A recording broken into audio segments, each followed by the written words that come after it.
बिस्मिल्लाहिर्रहमानिर्रहीम, अस्सलामुअलैकुम। आप देख रहे हैं GNN और मैं हूं तनसीर जैदी और मैं हूं इकरार आज़। बुलेटिन में हमारा साथ देंगी सादिया सरवर। हेडलाइंस आप जान चुके। बुलेटिन का आगाज करेंगे। सबसे पहले बात करेंगे इंतखाबात को लेकर। PTI बल्ले के इंतखाबी निशान से महरूम। बैरिस्टर गौहर खान भी चेयरमैन नहीं रहे। इलेक्शन कमीशन ऑफ पाकिस्तान ने इंट्रा पार्टी इलेक्शन केस का तहरीरी फैसला जारी कर दिया। फैसले के मुताबिक PTI ने तस्लीम किया कि चीफ इलेक्शन कमिश्नर की तकर्रुरी के लिए कानूनी तरीकाकार नहीं अपनाया गया। तर्जुमान PTI ने कहा कि इलेक्शन कमीशन के फैसले को आला अदालत में चैलेंज करेंगे। निशान छीन कर इंतखाबी अमल से बाहर करने की कोशिशें कामयाब नहीं हो पाएंगी। बानी रुकन अकबर एस बाबर ने कहा कि अपनी जमात में जमहूरियत नहीं लाएंगे तो अमली तौर पर जमहूरियत कैसे लाएंगे। PTI intra party election case. Tehreek Insaf बल्ले के इंतखाबी निशान से महरूम बैरिस्टर गौहर अली खान भी चेयरमैन PTI नहीं रहे। इलेक्शन कमीशन ऑफ पाकिस्तान ने तहरीरी फैसला जारी कर दिया। फैसले के मुताबिक PTI ने तस्लीम किया कि चीफ इलेक्शन कमिश्नर की तकर्रुरी के लिए कानूनी तरीकाकार नहीं अपनाया गया। PTI इलेक्शन एक्ट और पार्टी आइन के तहत इंट्रा पार्टी इंतखाबात करवाने में नाकाम रही। PTI इंट्रा पार्टी इंतखाबात के खिलाफ रुजू करने वाले बानी रुकन अकबर एस बाबर ने कहा, अपनी जमात में जमहूरियत नहीं लाएंगे तो अमली तौर पर जमहूरियत कैसे लाएंगे।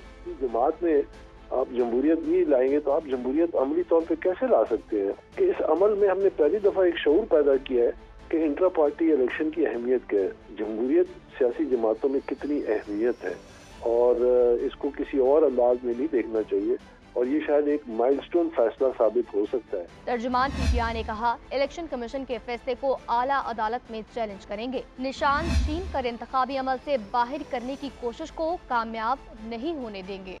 खबर यह है कि इलेक्शन कमीशन की जानिब से कागजात नामजदगी जमा करवाने के लिए 2 रोज़ की तौसी के बाद मुल्क भर में कागजात नामजदगी वसूल करने वार के जमला कराने का सिलसिला जारी है। मुल्क भर से सैकड़ों उम्मीदवार और कागजात नामजदगी जमा करवा दिए हैं। मुस्लिम लीग नून के कायद नवाज शरीफ और पीपल्स पार्टी के चेयरमैन बिलावल भुट्टो ने लाहौर से कागजात नामजदगी जमा करवाए। बानी चेयरमैन PTI ने मियावाली से कागजात नामजदगी जमा करा दिए हैं। मुस्लिम लीग नून के सदर शहबाज शरीफ NA 132 कोट राधाकिशन से इलेक्शन लड़ेंगे। इलेक्शन कमीशन की जानिब से कागजात नामजदगी जमा कराने के लिए 2 रोज़ की तौसी के बाद मुल्क भर में कागजात नामजदगी वसूल करने और जमा कराने का सिलसिला जारी। इस पर बात करते हैं मुख्तलिफ शहरों में मौजूद अपने नुमाइंदगान से। लाहौर से हमारे साथ मौजूद हैं अदनान भट्टी और पेशावर से हमें ज्वाइन किया है जुनेद आलम ने। जी अदनान, आगाह कीजिएगा, लाहौर में गहमा गहमी अरूज पर पहुँच चुकी है।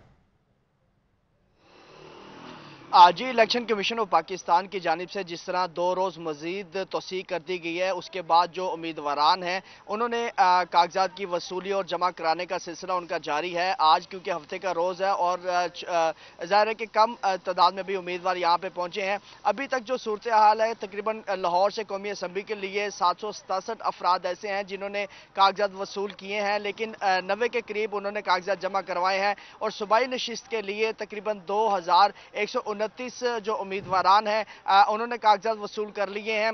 इसी तरह 30 दिसंबर तक इनकी जांच पड़ताल का अमल जारी रहेगा और 3 जनवरी को तमाम अपीलें मुस्तरद या मंजूर शुदा जितनी भी दरख्वास्तें हैं वो दाखिल की जा सकेंगी। 13 जनवरी को जो निशानात हैं वो अलॉट किए जाएंगे। इलेक्शन कमीशन का कहना था कि जितनी सियासी जमातें हैं या आज़ाद उम्मीदवारान हैं तमाम को लाहौर में भी गहमा गहमी उरूज पर अदनान साथ रहेगा। पेशावर में जुनेद आलम भी हमारे साथ मौजूद है। जुनेद बताएगा, अब जबकि 2 रोज़ की तौसी कर दी गई है तो पेशावर में कागजात नामजदगी जमा करवाने का सिलसिला मज़ीद तेज़ हो गया। जी शुक्रिया। बिल्कुल, पेशावर में कागजात नामजदगी जमा कराने का सिलसिला बदस्तूर जारी है। गुज़िश्ता रोज़ तकरीबन 3 अफराद ऐसे हैं जिन्होंने कागजात नामजदगी जो है आज़ाद उम्मीदवारों ने जमा करवाई है। इसी तरह सियासी जमातों की बात करते हैं तो पाकिस्तान तहरीक इंसाफ के आसिफ खान ने नेशनल असम्बली की जो नशिस्त है NA 32 उसके लिए अपने कागजात नामजदगी जो है वो जमा कराए हैं। जमात इस्लामी के जो है तारिक मतीन है उन्होंने भी NA 32 के लिए अपने कागजात नामजदगी जमा करवाए हैं। मजमूई तौर पर जो है नेशनल असम्बली के लिए 10 उम्मीदवारों ने जो है कागजात नामजदगी जो है जमा करवाई गई हैं। 194 जो कागजात वो वसूल किए गए थे, लेकिन सूबाई असम्बली की बात करते हैं तो 530 कागजात जो है वो वसूल किए गए थे, लेकिन अब तक जो है सिर्फ 60 जो पार्टी के लोग हैं या आज़ाद उम्मीदवार हैं उन्होंने कागजात जो हैं वो जमा करवाए हैं। पाकिस्तान तहरीक इंसाफ के तैमूर सलीम जगड़ा ने भी गुज़िश्ता रोज़ जो है अपने कागजात जो है वो NA 89 से PK 89 से जो है वो जमा करवाए हैं। इसी तरह ठीक है जुनेद आलम, अब हम पेशावर से अपडेट कर रहे थे, अदनान भट्टी ने लाहौर से अपडेट किया। आप दोनों नुमाइंदगान का बहुत शुक्रिया। आगे बढ़ेंगे और आपको बताएंगे चिन्नौट में सीटीडी की बड़ी कार्रवाई, 50 अफराद का कातिल साथी समेत हलाक। सीटीडी हुकाम के मुताबिक एक दहशतगर्द की शनाख्त गजनफर नदीम के नाम से हुई है, दूसरे दहशतगर्दी की शनाख्त का अमल जारी है। गजनफर के सर की कीमत 25 लाख रुपए मुकर्रर थी, 2011 से मफरूर था। मजहबी मुनाफरत पर मबनी दहशतगर्द का मास्टरमाइंड भी था। कार्रवाई के दौरान गोला बारूद और जदीद असलहा बरामद हुआ।